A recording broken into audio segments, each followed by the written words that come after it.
Welcome to Channel 6 TV, Community Focus. I'm Kenny Fogel, your host. Glad you could be with us tonight as we're going to stop in to Bardstown City Hall today. Let's get a little annual update on what's going on. So I caught up with the mayor between meetings, and he was gracious enough to sit down and talk to us a few minutes. So Mayor Dick Heaton, first of all, appreciate you taking the time to visit with us. It's good to be here, Kenny, and it's early in the new year, so it's, I think, very timely that we're going to have this conversation. Well, you wrapped up a year last year. As far as I know, had a pretty good year financially, and no major problems. But I'll let you tell us what's going on with you. We did have the one major issue with the embezzlement case. Mm-hmm. It's still ongoing.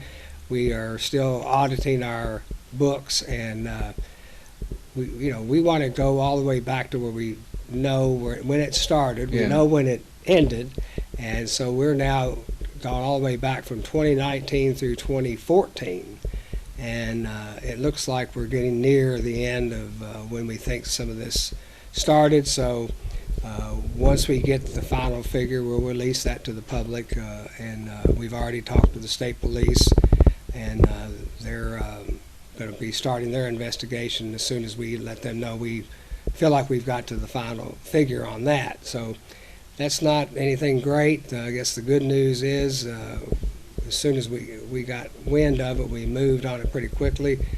The bad news is it looks like it's been going on to some extent over 4 or 5 years. Really? So we weren't expecting that, but that's what it seems like now. So.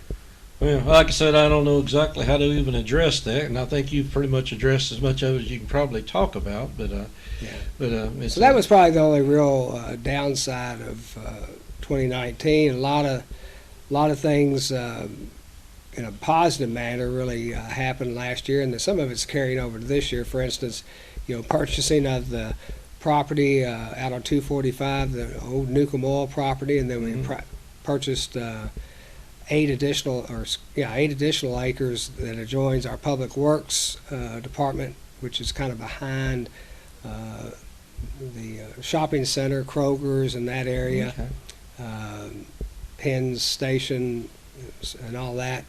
A lot of major work going on there. So the fire station renovation is ongoing. We expect a late spring completion date on that project. So we'll end up having about a 15,000 square foot fire station there, and 2 other buildings. A lot of people don't know there's 9,000 other square feet in 2 other buildings that we're You'll still be located here. Yes, we'll keep. This will be known as station number 2 here at City Hall. That'll be station number 1. So it'll greatly improve our. Well, we're already have been operating out of there anyway until we started the renovation. So we've already improved our response times greatly by having the 2 stations. I think our response time is now under 5 minutes from when the call comes in. That's pretty good. For all that's the average for all calls that we make within the city limits. So that's a good thing. That new station has improved our ISO rating. We went from a 6 to a 3, and we expect that to get down to a 2 or a 1. When the next time we invite them to come in and how that affects people is it lowers their insurance rates. It can. Those insurance companies that use insurance service organization ratings, it definitely will, because we were a 6, which is what people out in the county where there's not even a full-time department, or in many cases not any nearby hydrants or whatever. So that's a very high rating. So we really worked hard to improve that. So that should be a benefit to people whose insurance companies do use ISO. But the real benefit is the response times are much improved. We can respond, and people ask about, well, they see our trucks responding a lot now, like not just when there's a fire, which is true, because now all our full-time firefighters are certified EMTs.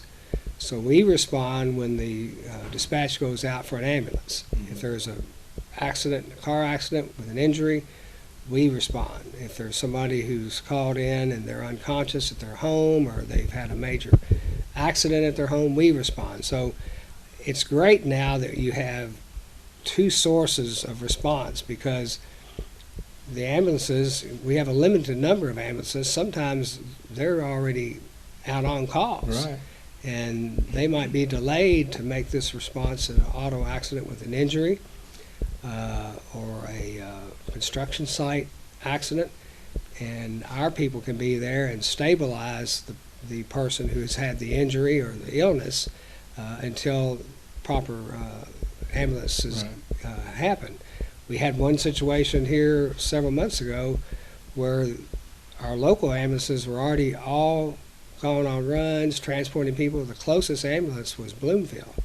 And this was a cardiac arrest situation. And because our guys were there in 5 minutes, they stabilized the person, and the person survived. And that might not have happened had they had to wait for the ambulance to get here from Bloomfield. So it's great to have these two organizations being able to back each other up, and it's really improving public safety. So we're real excited about that. So what about out behind Kroger? You have any plans out there? Or is that Yes, those 8 acres, we've started some site work, and this coming year we have 2 major plans. The first being the Public Works Department. We're going to build a large shop building. We've been in one now for, it's 30 It's been there a while. 30 plus years old. As a matter of fact, they showed me a section of it that they literally, it was a pole barn, and they literally built a roof over the top of the old pole barn to expand it to house a lot of our equipment. And, you know, it's the break room and where our people go in and clock in and out and have meetings and so forth. It's just way past due to improve that. So that's going to happen. So we'll have a new shop where we can work on our vehicles, a shop that will be able to store our vehicles that need to be in overnight because of the equipment that is installed on those. And 3 or 4 offices for our supervisors to work on, because everything's computerized and stuff now. You need areas that are dry and not full of dirt and everything to work with computers and so forth. So that's going to be an improvement there. We'll have a large enough area for them to have meetings, training sessions, and then over on the electric and cable side of the department out there, we're going to build some more storage buildings for them. They've got ample space for offices and stuff right now, but as our cable business is growing and as our internet business is growing, a lot of that, those materials we use for installation need to be out of the elements while they're being stored. So we're going to add on to that. So long overdue. That was, I'm sure it was talked about when I was mayor the first time around back in 2007. They were needing that space, or at least they were asking about it. And we just didn't get it done until last year. So, well, employee-wise, when you're talking about cable TV and electrical and all this stuff, you need some pretty skilled people to do this. As technology is moving so fast, I can't keep up with it. But I hope, thank God, some people can. Right. Well, and that's a main part of our work now. We're going to fiber technology for the internet services, which is coaxial is no longer in vogue, and so all the new, I think I made some notes here earlier, all the new construction is fiber, so all your major businesses, like all the new manufacturers, the distilleries, the health-related services, medical buildings, doctors' offices, even businesses like mine and others are getting upgraded to fiber. And now we're doing, we've got quite a few areas. I've got a note here that we are expanding.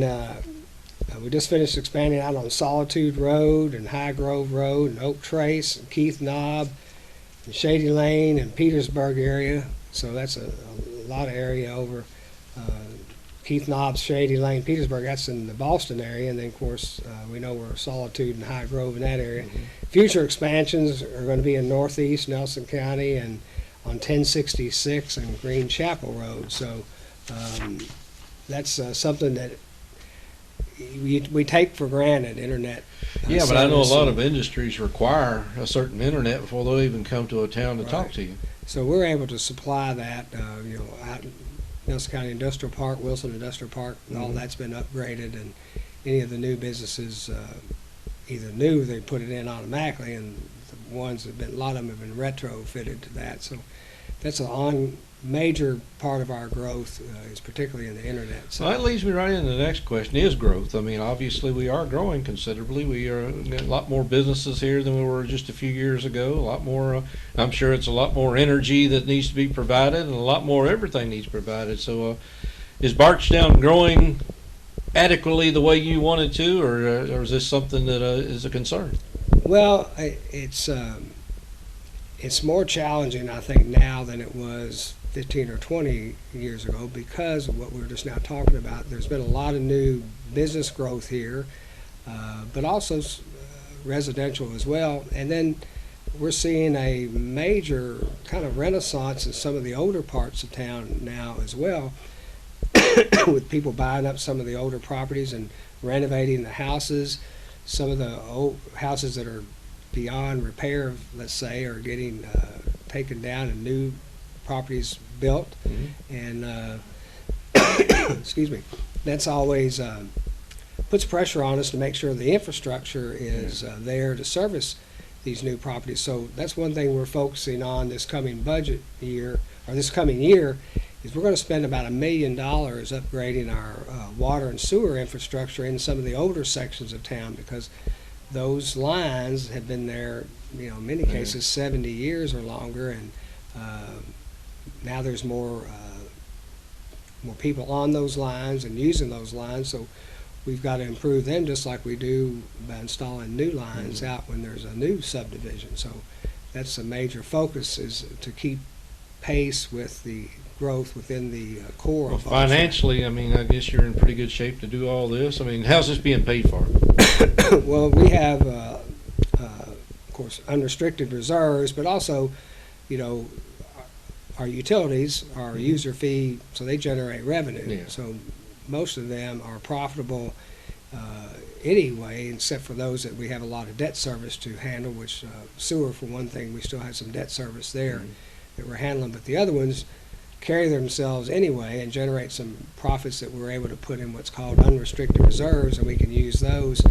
And so that way you internally loan yourself the money to go out and spend, like monies for that. Now we also, larger projects like the one where we're going to upgrade sewer from out American Greetings all the way to the sewer plant down on Gilkey Run Road. That's miles and miles Right. of a new sewer line that services probably the area where you live out that way. That's where most of the Yeah, I growth, need sewer. most of the growth, if you take from American Greetings on in and out by Walmart and Lowe's and all that area, that's where most of the residential and commercial growth has Mhm. happened in the last 20 years around Bardstown. So that line needs to be upgraded. That's about a $7 million project. So the good news about that, we got a $1.6 million federal grant to help with that. And then the other part of it, we got a very low interest loan from the Kentucky Infrastructure Authority to pay for the balance of that. So that's $1.6 million, and a $5.4 million Kentucky Infrastructure Authority loan is taking care of that project. So our revenue will be able to pay that loan balance back over time. Before we move on to one more question, I do notice you all are looking at buying the little park up there, the city park up by Baskin Robbins. And what's the plan there? Well, this started several months ago. As you all heard us talk about, we've been contemplating a parking study for Bardstown, because we have such a large number of visitors come into our town for a number of reasons, but the main stimulus for the growth has been the Bourbon Trail. And so, as you know, you're uptown a lot.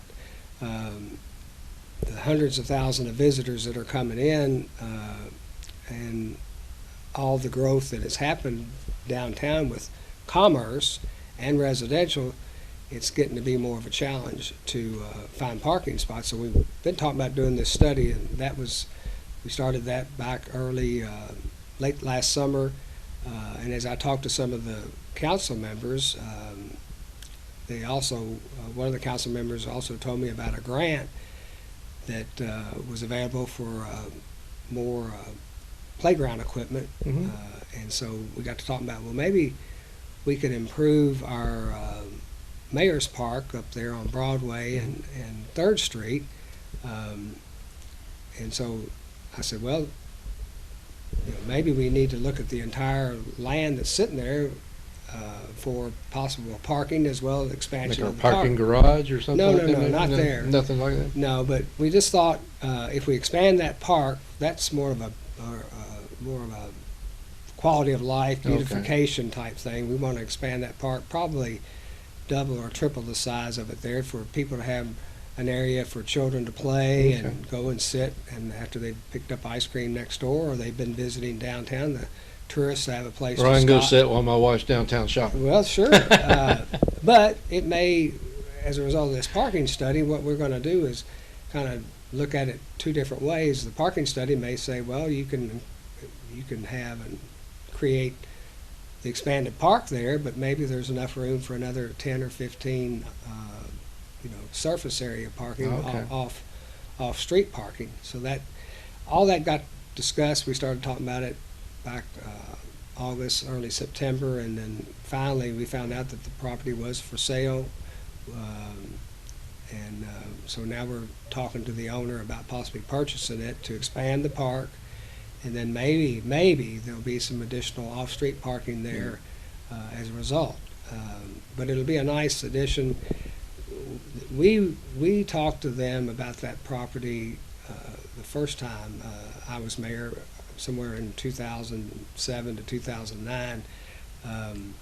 But there was some different ownership then, and the price was much higher than it is today. Really? So that's good news. Well, with growth, you got all kinds of issues you got to deal with now. Probably you didn't have to deal with 15, 20 years ago. Like you said, you got more traffic. You have to worry about parking more. I know that's an issue as the different festivals grow and different events grow and different attractions grow. It's an issue that's come upon us. Well, there's, just downtown alone, there is more people working downtown than ever in your Yeah. life and my life. I mean, Yeah, a lot of downtowns across the city or across the state are drying up. It doesn't seem to be doing that here. people don't realize in these restaurants, even small restaurants can have 8 and 10 employees, whereas a lot of those Yeah. businesses 20 years ago might have had 2 employees because they weren't a restaurant. When you take the larger restaurants, they've got 20 and 30 employees. That's true. They have to have a place to park, and then we have many very well-run retail businesses downtown, and you got your traditional businesses.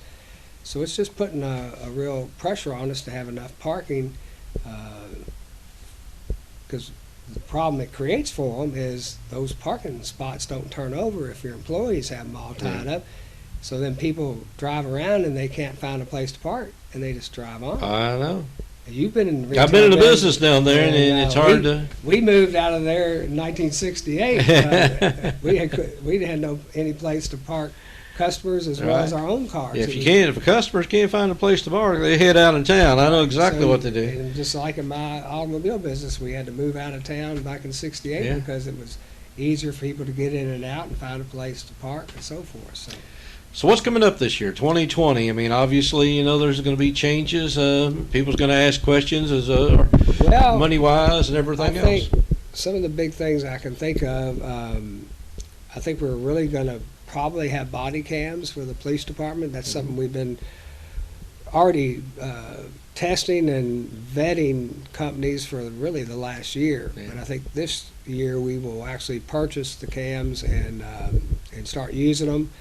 And that will require really another full-time employee at the police department, because you have to archive all the data that is recorded on those cams, every day. And once you have body cams, then the court systems are constantly requesting open records for data that has been stored from the body cams. Whether it might be traditional crime to domestic violence, traffic related cases, you Yeah. name it. And so it's a full-time job to take care of that just for our department. But we feel like that's a good move on our part to be good for prosecuting cases, but also I think is to make sure everybody behaves the way they're supposed to behave, that the police behave the way they're supposed to behave. It's not being done in a punitive manner. We don't really think that, but obviously most of your larger police departments around the state and the country have them, and we had them before I came back as mayor this last time, but it was not a really sophisticated system, and wasn't. I think the quality wasn't very good, and then we didn't have a full-time person archiving and trying to recover stored information was very tedious, so they just scrapped that then, but we think the new systems is going to be good. We'll open our fire department. Public Works is going to have their buildings start construction.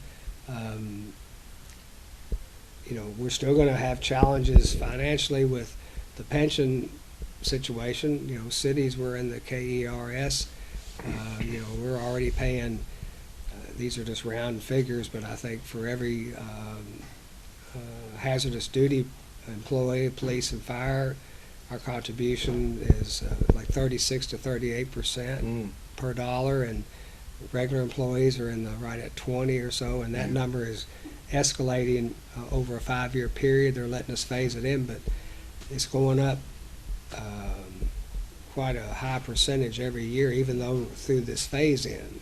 I think it's between 10 and 12% increase per year that we're facing, even with the phase in. So we've got 150 employees, and we probably have 60 hazardous duty employees. That's a big number for all cities and counties around the state. So I don't have the answer. I wish they would come up with one in Frankfurt. Yeah, so, I've been waiting for one myself. To make that easier on us, but it is what it is. So we have to do that. Well, if your unemployment number's pretty low right now, I guess you can readjust your focus on. I know industry has been a big thing, and have we tapped out in that area, or is that something we're just not really concerned with right at this moment? No, we're actively engaged in looking for more property right now for the future industrial park, and we did a study with our city engineers and county engineers. Did kind of an independent study about the feasibility of some of the locations we're looking at, and the adequacy of the infrastructure is there, or if the infrastructure is not there, how much would it cost to get, one of the most important things is natural gas. We've got sewer and water pretty well covered close to, now if we have plenty of water in Simpson Lake? Yeah, there's plenty of water there. But gas is the key component that we don't necessarily have readily available in every part of the city, or just outside the city where an industrial park might locate. So that's a major expense, but that needs to happen. I'm very hopeful that the inner route of the western bypass that has been identified with the State Transportation Department we're hearing that it's going to be funded perhaps in this budget coming up right now in the general session and our General Assembly, and we would hope there's a chance that it might get even appropriated, and perhaps get the plans drawn, and maybe if not this year, perhaps in 2021, which would be a great thing. Of course, that's the inner route, which would start basically across from Wilson Industrial Park on Highway 245, and then go south and west towards Highway 62, Boston Road, and come out at near about where the trailer park is at the top of the hill once you go over the bridge on 62. And that would be a major improvement to help us route a lot of truck traffic here in town. So we're hopeful that that's going to happen. But we're also still pushing the state to continue to provide funding studies needed for even a further route beyond, say beyond or right near Thomas Nelson, that would come, across the same area, the same direction, out onto 62, but just further out. Because Well, I know you got a good relationship with Governor Andy Beshear, and I'm sure that doesn't hurt. well, we hope so. We hope that'll work, and already been both our state representative and our state senator are also pushing hard. They control the budget string, so they're support of this route, and we think that will help us. And we've got a new transportation secretary right now, and I know former Mayor Gray, so hopefully I can pay a visit to him and keep Bardstown in their crosshairs for traffic improvements. Well, Mayor, I appreciate you taking the time with us. Is there anything we needed to add that you'd like to pass on before we get out of here today? Well, it's just, Bardstown's very fortunate right now to be in the growth mode that we're in. The Bourbon Trail is, of course, helping us, the bourbon industry, but it's not just, those businesses that we just talked about. Many of our locally owned and operated businesses are all having good years now and reinvesting in their businesses, and the same with our larger manufacturers. Orbis is doing a expansion out there. And SUA just finished one out there. There's a brand new major warehousing project going. Right again in the Wilson Industrial Park. So the distilleries are in expansion mode. So even businesses, the distillery, I drove past it Sunday. The old Dant distillery looks like it's coming in back.